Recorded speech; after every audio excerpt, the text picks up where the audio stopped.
નમસ્કાર વિદ્યાર્થી મિત્રો, મારી ચેનલમાં તમારું હાર્દિક સ્વાગત છે।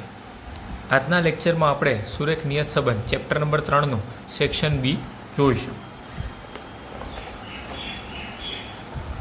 તો આપણે જોઈએ ચેપ્ટર નંબર 3 એનો સેક્શન બી, જે બોર્ડની અંદર એક એક ગુણમાં પ્રશ્નો પૂછાતા હોય છે, જે ટૂંકા પ્રશ્નો એક એક ગુણના એક વાક્યના, તે આમાંથી મોટાભાગના પૂછાતા હોય છે। અગાઉ પણ મેં તમને કીધેલું છે, બોર્ડની અંદર પણ જેટલી બધી વખત એક્ઝામ લેવાની એમાં દરેક વખતે મોટાભાગે MCQ અને શોર્ટ ક્વેશ્ચન બધા સેક્શન એ અને સેક્શન બીમાંથી જ નીકળતા હોય છે। તો આપણે સૌથી પહેલી વ્યાખ્યા જોઈએ, સુરેખ નિયત સંબંધની વ્યાખ્યા આપો। એની વ્યાખ્યા જોઈએ।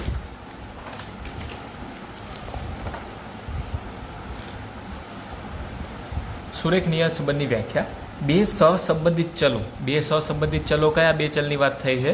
એક્સ અને વાય।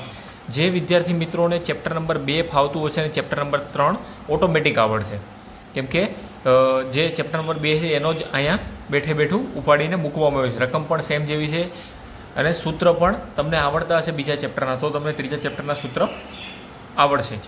તો બે સહસંબંધિત ચલો વચ્ચેના ગાણિતિક કે વિધેયાત્મક સુરેખ સંબંધ કે જેના દ્વારા નિરપેક્ષ ચલની કોઈ આપેલી જ્ઞાત કિંમત માટે તેને અનુરૂપ સાપેક્ષ ચલની કિંમતનું અનુમાન થઈ શકે, તેને આપણે શું કહીશું? સુરેખ નિયત સંબંધ। હવે આ વ્યાખ્યા આપી છે, એને આપણે દાખલામાં સમજીએ કઈ રીતના કહેવામાં આવે। અહીં એટલું સમજી લો કે નિરપેક્ષ ચલ એટલે એક્સ થાય અને સાપેક્ષ ચલ એટલે વાય થાય। નિરપેક્ષ ચલ એટલે એક્સ, જેના દ્વારા નિરપેક્ષ ચલની કોઈ આપેલી જ્ઞાત કિંમત, રકમની અંદર તમને એક્સની કિંમત આપેલી છે, એના આધારે તમારે અનુરૂપ લખ્યું છે ને કે કિંમત માટે તેને અનુરૂપ સાપેક્ષ ચલની કિંમતનું અનુમાન થઈ શકે। તો કઈ રીતના? દાખલા તરીકે ઉદાહરણ નંબર 3 જોઈએ। આગળ પણ તમે કોઈ પણ જોઈ શકો, એવું જરૂરી નથી। આ ઉદાહરણ પણ લઈ શકો। એટલે ઉદાહરણ નંબર 1 જુઓ તો કોઈ એક ચોક્કસ કંપનીની મોડેલની આ બધી રકમ આપી છે અને એ લખ્યું છે કે નિભાવ ખર્ચની રકમ ખર્ચની કારના આયુષ્ય પરની નિયત સંબંધ રેખા મેળવો જો કારનું આયુષ્ય 10 વર્ષ હોય। આ શેની રકમ આપી છે? એક્સની, નિરપેક્ષ ચલની। તો ખબર કેમ પડે સર? શું લખ્યું? કારનું આયુષ્ય ક્યાં છે? એક્સ, કારનું આયુષ્ય એક્સ અને વાય। તો એ જે રકમ આપી છે એ એક્સની રકમ આપી છે। હવે એને આપણે ફોર્મ્યુલામાં મૂકીએ, જો y is equal to a plus b x, એક્સની વેલ્યુ 10 જે અહીંયા હતી, એ 10 અહીંયા મૂકતા જે જવાબ આવ્યો એ કેવો મળે? અનુમાનિત કિંમત મળી। જો અહીંયા લખ્યું છે ખરા કે જ્યારે કારનું આયુષ્ય 10 વર્ષ હોય ત્યારે તેનો અનુમાનિત નિભાવ ખર્ચ, અનુમાનિત, અહીંયા વ્યાખ્યામાં પણ તમને કીધું છે કે બે સહસંબંધિત ચલો વચ્ચેનો ગાણિતિક કે વિધેયાત્મક સુરેખ સંબંધ। આ શું છે? તો કે સૂત્ર બતાવે છે, ગાણિતિક અને વિધેયાત્મક આખું સૂત્ર બતાવે છે કે ગાણિતિક કે વિધેયાત્મક સુરેખ સંબંધ કે જેના દ્વારા નિરપેક્ષ ચલની કોઈ આપેલી કિંમત, જ્ઞાત એટલે ખબર હોય એવી, તમને રકમમાં ઓલરેડી આપેલી જ હશે, આપેલી હોય તેવી કિંમત માટે તેને અનુરૂપ સાપેક્ષ ચલની કિંમતનું અનુમાન થઈ શકે। અનુમાન, પ્રિડિક્શન તમારે કરવાનું છે સૂત્રની મદદથી, તો તેને આપણે શું કહીશું? સુરેખ નિયત સંબંધ। તો એક એક ગુણમાં આવા ક્વેશ્ચન પૂછાતા હોય છે। વ્યાખ્યા અને સાથે દાખલા બંને મેં તમને મર્જ કરીને બતાવ્યું એટલે તમને વધારે સમજ પડે। ત્યારબાદ બીજો ક્વેશ્ચન, નિયત સંબંધાંકની વ્યાખ્યા આપો। તો નિયત સંબંધાંકની વ્યાખ્યા જોઈએ। બહુ સરસ વ્યાખ્યા છે નિયત સંબંધાંક। નિરપેક્ષ ચલ એટલે કયો થાય? એક્સ। નિરપેક્ષ ચલની કિંમતમાં 1 એકમ ફેરફાર કરવાથી સાપેક્ષ ચલની કિંમત થતો અંદાજિત ફેરફાર। નિરપેક્ષ ચલની કિંમતમાં 1 એકમનો ફેરફાર કરવાથી સાપેક્ષ ચલની કિંમતમાં થતો અંદાજિત ફેરફાર, તેને શું કહીશું? નિયત સંબંધાંક। અને તેને નિયત સંબંધ રેખાનો ઢાળ પણ કહેવામાં આવે છે। ફરીથી એક વખત સમજીએ, નિરપેક્ષ ચલની કિંમતમાં 1 એકમનો ફેરફાર કરવાથી, એટલે એવું સમજી લો નિરપેક્ષ ચલ એટલે એક્સ થયો। આપણે ફરીથી જે જોઈએ કોઈ પણ દાખલો લઈ લઈએ।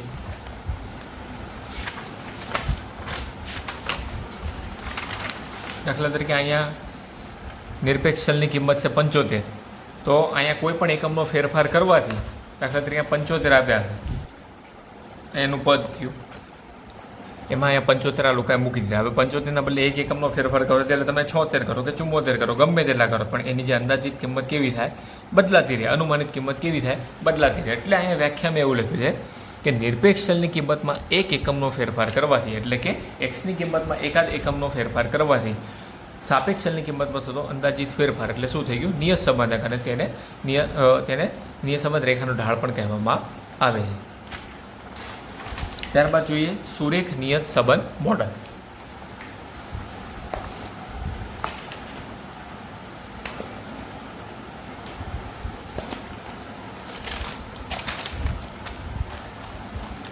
આ સુરેખ નિયત સંબંધ મોડલ છે. અહીંયા આપણને લખેલું છે કોઈ સંબંધ કે સમસ્યાને રજૂ કરતા, ફરીથી સમજીશું, કોઈ સંબંધ કે સમસ્યાને રજૂ કરતા એક કે તેથી વધુ સમીકરણોના સમૂહને, કોઈ સંબંધ કે સમસ્યાને રજૂ કરતા એક કે તેથી વધુ સમીકરણોના સમૂહને ખાલી ને ખાલી મોડલ કહેવાય. કાર્યકારણનો આપણે અગાઉના લેક્ચરમાં આપણે જ્યારે સેક્શન બી ચલાવ્યો ચેપ્ટર નંબર 2નો, ત્યારે મેં કાર્યકારણની વ્યાખ્યા તમને સમજાવી કે ભાઈ એક ચલની કિંમતમાં વધઘટ થતી, બીજા ચલની કિંમતમાં વધઘટ થાય તો તે બે ચલ વચ્ચે કયો સંબંધ છે? કાર્યકારણનો સંબંધ છે. તો કાર્ય કોને કહેવાય ને કારણ કોને કહેવાય એ સમજવું હોય તો જે દાખલા તરીકે વરસાદ આવે તો પાક વધે, તો વરસાદ અને પાકનું વધવું, વરસાદ આવવાનું અને પાકનું વધવું, તો એ બંનેમાં કારણ સ્વરૂપ કોણ કહેવાય? તો કે વરસાદ. વરસાદ વધ્યો, વરસાદ એ કારણ સ્વરૂપ થયું, અને જ્યારે કાર્ય શું થયું? તો પાક વધ્યો. વરસાદ ઘટ્યો, વરસાદનું કારણ વરસાદ ઓછો પડ્યો તો પાક કેવો થયો? ઘટ્યો.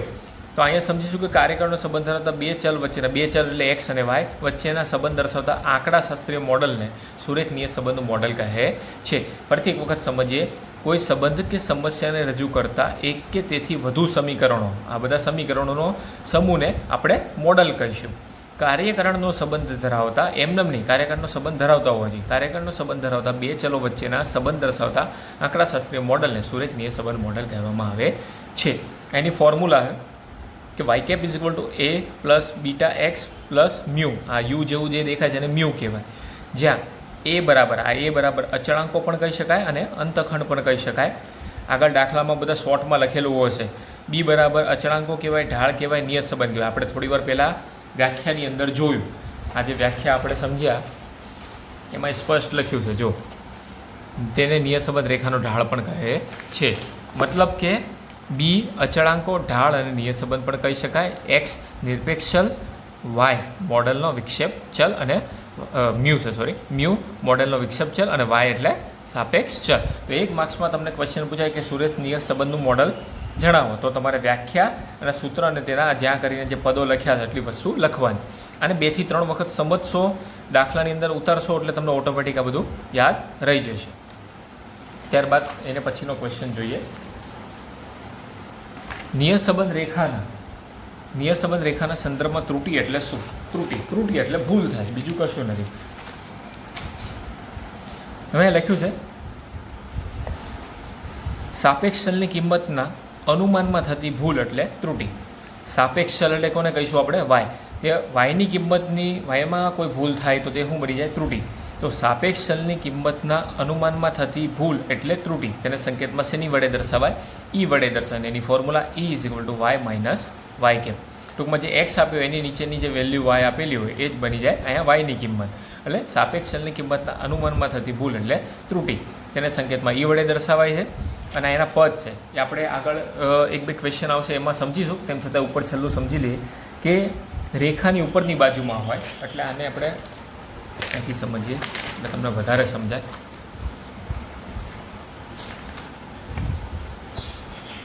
જો અહીંયા લખેલી રહી રાય, રેખાની ઉપરની બાજુઓ બિંદુ હોય માટે ત્રુટિ શું બની જાય? ધન. આ રેખા છે એની ઉપરની બાજુ હોય તો ત્રુટિ કેવી બની જાય? ધન. રેખાની નીચેની બાજુમાં બિંદુ માટે ત્રુટિ શું બની જાય? ઋણ. આ નીચે છે તો એ શું બની જાય? ઋણ. જે બિંદુઓ રેખા પર હોય તે બિંદુઓ માટે ત્રુટિ શું બની જાય? શૂન્ય. અહીંથી લઈને અહીંયા સુધીમાં 3 ક્વેશ્ચન પૂછાય છે કે ભાઈ રેખા ઉપર હોય તો ત્રુટિ કેટલી બને, રેખાની ઉપર હોય બિંદુઓ તો કેટલી ત્રુટિ બને, ને રેખાની નીચે હોય તો ત્રુટિ કેટલી બને? તો ઉપર હોય તો ધન, રેખાની નીચે હોય તો ઋણ અને રેખા ઉપર હોય તો શૂન્ય. આગળ આનો શોર્ટ ક્વેશ્ચન આવશે ત્યારે વધારે સમજીશું. પાછા એની પછીનો ક્વેશ્ચન જોઈએ.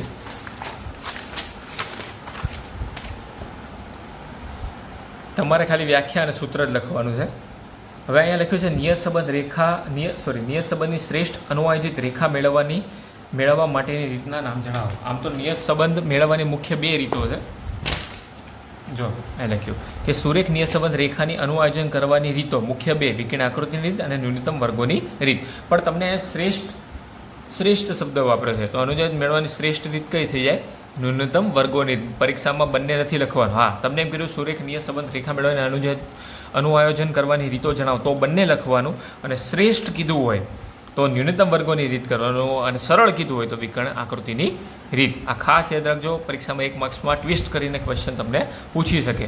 હોય એનું એ જ, પણ ક્વેશ્ચનને શું કરે, ફેરવી નાખે, એટલે તમે કન્ફ્યુઝ થાવ વધારે.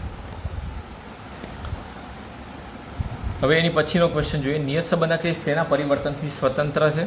નિયત સંબંધ એ ઉગમ બિંદુના પરિવર્તનથી સ્વતંત્ર છે. આના ગુણધર્મોની અંદર પણ આપેલું છે. અને નિયત સંબંધ કે શેના પરિવર્તનથી સ્વતંત્ર નથી? તો નિયત સંબંધ એ માપના પરિવર્તનથી સ્વતંત્ર નથી. આપણે આગળના ચેપ્ટરમાં એટલે સુરેખ સહસંબંધની અંદર જોયું હતું કે સુરેખ સહસંબંધ એ શું છે? સુરેખ સહસંબંધ એ બંનેથી પરિવર્તન, એટલે ઉગમ બિંદુ અને માપ પરિવર્તન બંનેથી સ્વતંત્ર છે. જ્યારે ચેપ્ટર નંબર 3 એટલે કે સુરેખ નિયત સંબંધ કે શેનાથી પરિવર્તન? તો ખાલી ને ખાલી ઉગમ બિંદુથી, અને શેનાથી પરિવર્તન નથી? તો માપથી. તો આ બંને ક્વેશ્ચન અલ્ટરનેટિવ યાદ રાખવાના, એટલે ઇઝી પડે. જો લો ક્વેશ્ચન આવ્યો જે મેં તમને અગાઉ કીધું હતું. જો કોઈ નિદર્શ બિંદુ અનુઆયોજિત રેખા પર પડતું હોય તો ત્રુટિની કિંમત શું થાય? જો કોઈ નિદર્શ બિંદુ અનુઆયોજિત રેખા પર પડતું હોય તો ત્રુટિની કિંમત શું થાય?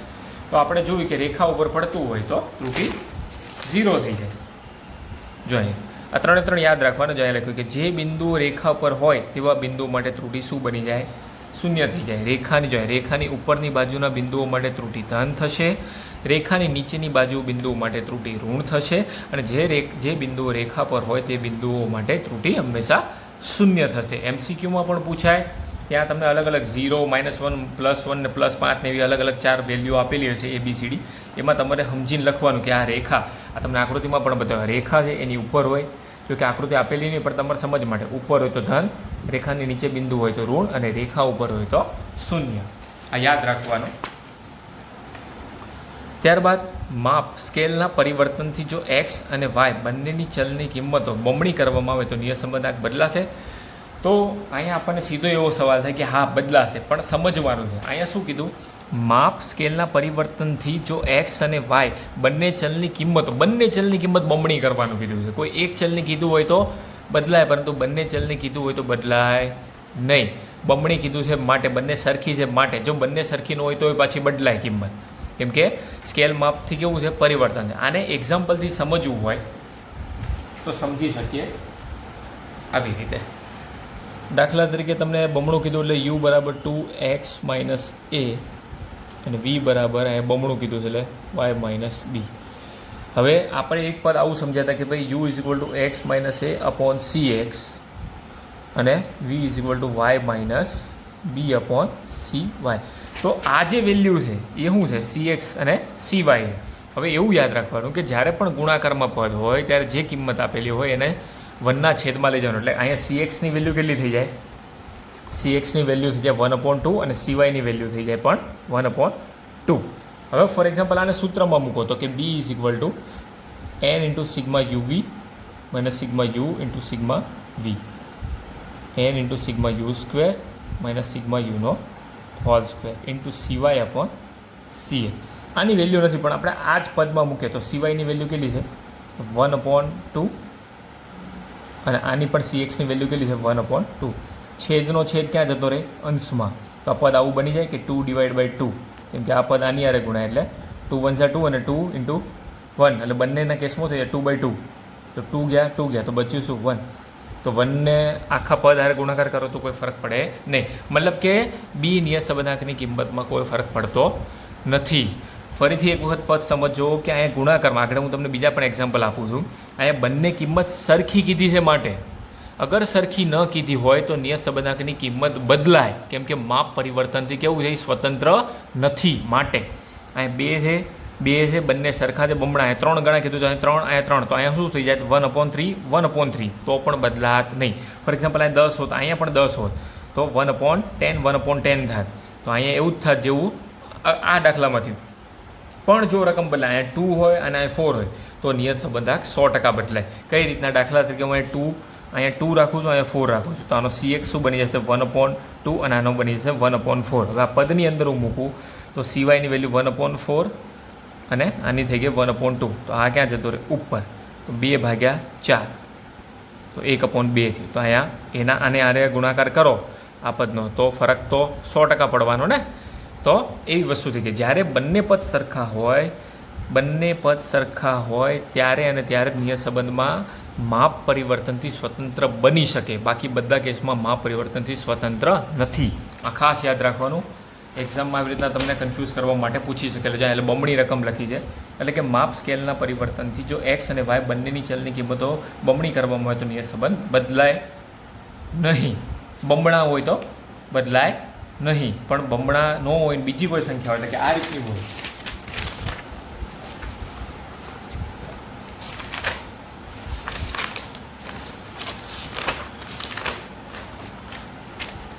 દાખલા તરીકે આ રકમમાં જો 5 અને કેટલા છે 2, તો 1/5 અને 1/2. જો અહીંયા શું થયું, સિવાયની વેલ્યુ કેટલી થઈ ગઈ 1/5 અને આની થઈ ગઈ 6 ની 1/2. છેદનો છેદ ક્યાં ગયો, અંશમાં ગયો, તો 2/5 થઈ ગયું. 1.6 × 2/5, તો રકમ બદલાય, મતલબ નિયત સંબંધના જવાબમાં તેની અસર થાય. સમજ્યા? એટલે પદ સમજવાનું છે એટલે તમને ઓટોમેટિક ખબર પડી જાય. હજી આમાં તમને ન સમજ પડી તો વિડીયોને એક વખત રિવાઇઝ કરીને તમે જોશો એટલે તમને ઓટોમેટિક આઈડિયા આવી જશે. હવે ત્યાર પછીનો એક દાખલો છે કે જો r બરાબર 0.5, sx બરાબર 2 અને sy બરાબર 4 હોય તો નિયત સંબંધક byxની કિંમત શોધો. તો આપણે એ દાખલો ગણીએ.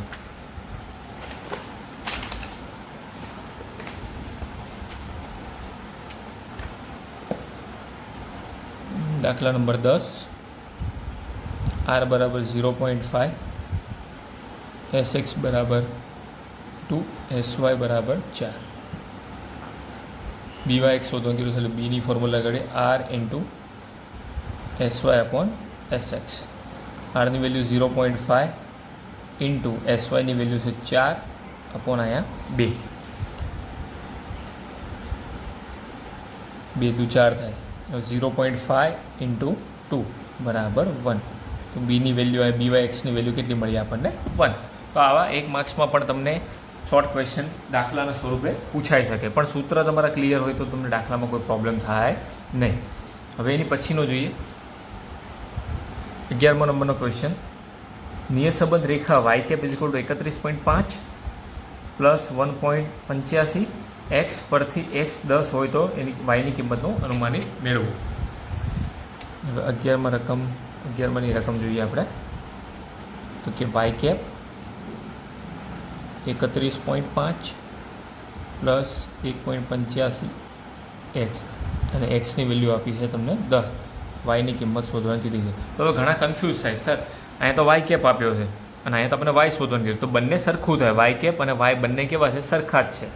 તો વાય કેપ = 31.5 પ્લસ 1.85 એક્સની વેલ્યુ છે આપણી પાસે 10, તો 31.5 પ્લસ 1, આ બંનેનો ગુણાકાર થાય એટલે કેટલા થઈ જાય 18.5. 18.5 પ્લસ 31.5 એટલે કેટલા થઈ જાય 50. અહીંયા વાય કેપનો જવાબ શું આવ્યો 50. તો આ થઈ ગયો જવાબ. હવે 12મા નંબરનો આપણે ક્વેશ્ચન જોઈએ. એમાં લખ્યું છે કે જો y બરાબર a પ્લસ bx જ્યાં b > 0 હોય, એ તો ઓટોમેટિક જ ખબર પડી જાય કઈ રીતના b > 0 છે.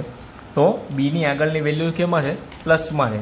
દેટ મીન્સ કે બી કેવો છે, > 0. મતલબ અહીંયા જે બીની વેલ્યુ હશે એ 0 કરતાં કેવી હશે, મોટી જ હશે, તો જ અહીંયા પ્લસમાં આવી હોય. જ્યાં b > 0 એ y અને x વચ્ચેનો સંબંધ દર્શાવે તો આરની કિંમત કેટલી થાય. અને પછીનું જોઈ લઈએ કે y બરાબર બંને સેમ જ જવાબ સાથે છે, ખાલી ફરક શું છે સમજી લઈએ. y બરાબર 5 - 3x એ y અને x વચ્ચેનો સંબંધ દર્શાવે તો આરની કિંમત શું થાય. હવે ખાસ આ દાખલામાં એ સમજવાનું છે કે આ પદ છે, આ જે સૂત્ર છે y = a + bx, એ જ અહીંયા થયું a - bx, મતલબ બીની વેલ્યુ કેવી છે, 0 કરતાં નાની. હવે આ બંને વસ્તુ સમજીએ. y = a + bx, b > 0.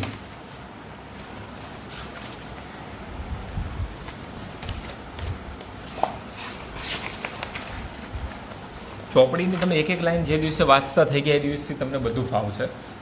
અહીં સરસ મજાનું લખ્યું છે, આપણે આખું પદ સમજીએ અહીંથી કે y કેપ = a + bx ને બદલે, જો મેં તમને અગાઉ પણ કીધું હતું, y કેપ કયો કે y કયો બંને કેવું થઈ જાય સરખું. આપણે ઉપરનો દાખલો જોઈએ એમાં y કેપ કયો કે y કયો બંને સરખું જ કહેવાય. જો y y cap is equal to A plus b એક્સને બદલે y is equal to A plus b x પણ લખી શકાય. સ્પષ્ટ છે કે આ સંજોગોમાં બી ગ્રેટર દેન 0 હોય તો સહસંબંધાંક આરની કિંમત કેટલી થાય? +1 થાય. અને બી ગ્રેટર દેન 0 હોય તો સહસંબંધાંક આરની કિંમત કેટલી થાય? -1 થાય. મતલબ કે આ ઉપરના ક્વેશ્ચનનો બી ગ્રેટર દેન 0 બરાબર આરની કિંમત કેટલી થઈ જશે અહીંયા? +1.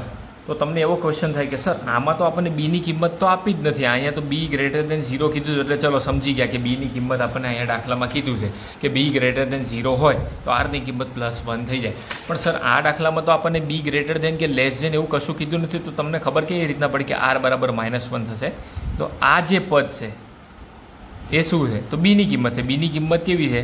0 કરતાં નાની, -3 જ થાય ને, 5 તો પ્લસમાં છે એની વેલ્યુ, પણ બીની વેલ્યુ કેવી છે? માઇનસમાં છે. મતલબ બી લેસ દેન 0 એટલે બીની કિંમત 0 કરતાં કેવી છે? નાની. ત્યારે આરની રકમ શું થઈ જાય?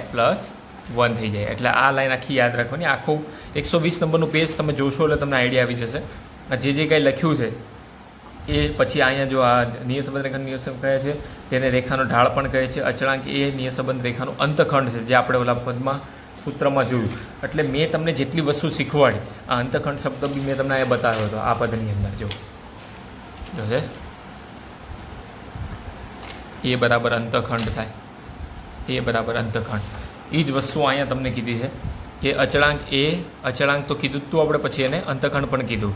પછી આ બી ચલ એક્સની કિંમતમાં 1 એકમ ફેરફાર કરવાથી વાયની કિંમતમાં અનુમાનિત ફેરફાર થાય, આપણે એ આગળ જોયું. પછી 1 માર્ક્સમાં શોર્ટ ક્વેશ્ચન એવો પણ પૂછે કે ન્યૂનતમ વર્ગોની દ્વારા મેળવેલી નિયત સંબંધ રેખાને શ્રેષ્ઠ અનુવાદિત રેખા કહે. તો કે કઈ રીતને શ્રેષ્ઠ અનુવાદિત રેખાની તરીકે ઓળખવામાં આવે છે? તો કે ન્યૂનતમ વર્ગોની રીતને. પછી આ બીજો પેરા છે. તો આ વસ્તુ તમે ચોપડીની અંદરથી સમજશો એટલે તમને ભરપૂર માત્રામાં નોલેજ મળશે, તમારા કન્સેપ્ટ ક્લિયર થશે. અને એક વખત જો કન્સેપ્ટ ક્લિયર થયા તો તમને આ સબ્જેક્ટની અંદર કોઈ માર્ક્સ ઓછા આપી જ નહીં શકે, કેમ કે તમે સમજીને લખો છો, ગોખીને નહીં. મતલબ તમારા પહેલાં કન્સેપ્ટ ક્લિયર કરો, પછી તમને ઓટોમેટિક દાખલા આવડી જશે. હવે હું તમને રિક્વેસ્ટ કરું છું કે મારો વિડીયો તમે બધા વિદ્યાર્થી સુધી શેર કરો. તમારા મિત્ર હોય તો મિત્ર સાથે શેર કરો, વોટ્સઅપમાં ચડાવો, ઇન્સ્ટાગ્રામમાં ચડાવો. વધુમાં વધુ મારા વિડીયોને લાઇક્સ મળે, શેર થાય, મારી એવી ઈચ્છા છે. કેમ કે સાથે હું પણ એટલી મહેનત કરું છું તમારા માટે, તો તમે મને એટલી હેલ્પ કરી શકો. જો આ વિડીયો આપને ગમ્યો હોય તો વિડીયોને લાઇક કરો, શેર કરો અને મારી ચેનલને સબસ્ક્રાઈબ કરો. Thank you.